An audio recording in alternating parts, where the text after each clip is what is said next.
My definition of really good car design is endeavor. Means to try more than you ever thought before, to go beyond where you were before, not just in a little step, like we're going to do this step by step, but to really give it your all. I mean, like I was once told, you don't get to the South Pole by going 2 feet further than the guy last year. You know, you got to give it your all, or die in the attempt. And that's what I would like to see in this car design. I would like to see the passion, yes, which might be there, but also the depth that says that passion is matched by a sense of commitment. That this truly is me all the way. Isvato has like 3 or 4 of these cars on there, which I have a very narrow track on the back, okay? So wide front, narrow track on the back. When you stand next to the car, you swear the rear tires are turned.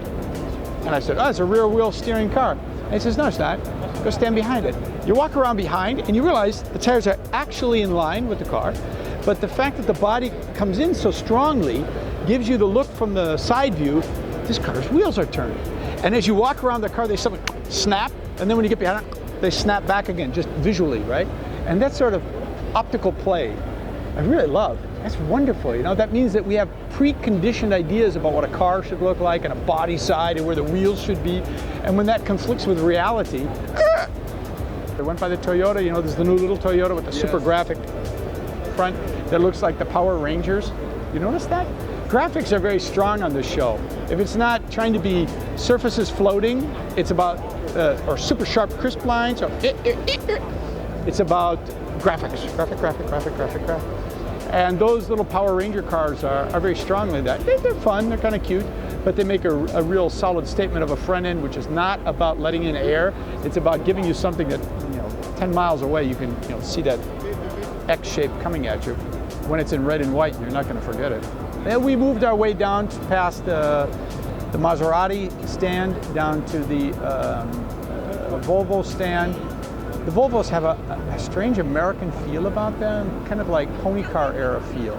Nice proportions on the show cars, but very Americana in a certain sense. Graphics, edges, floating surfaces.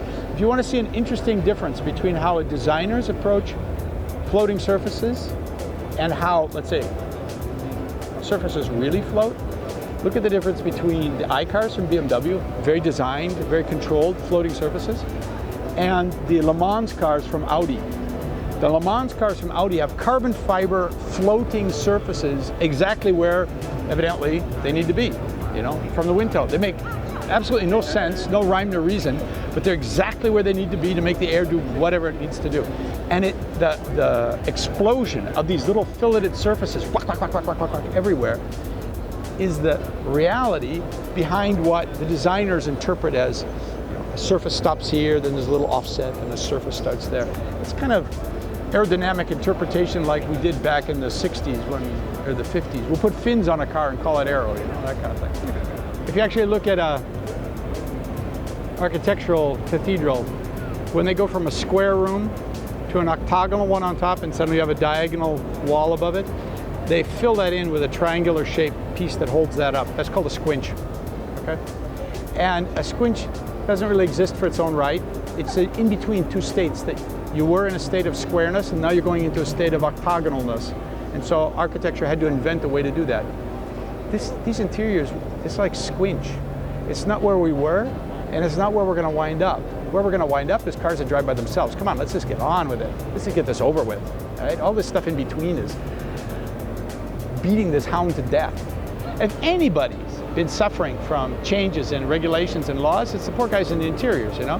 And they've probably done the most advances. You know, as much as I might call these guys squinchy, you know, it's not their fault. They've done a hell of a lot of changes in the last few years, far more than the kids on the exterior, okay? Let's give these guys credit where credit's due. The interiors have made far more leaps and bounds in the last 10 years from any point of view, okay? Whether materials, color use, form, functional use, any way you want to look at it, than the exteriors, for whatever reason, okay? I don't think it's right any of us take a point of just complaining about a situation.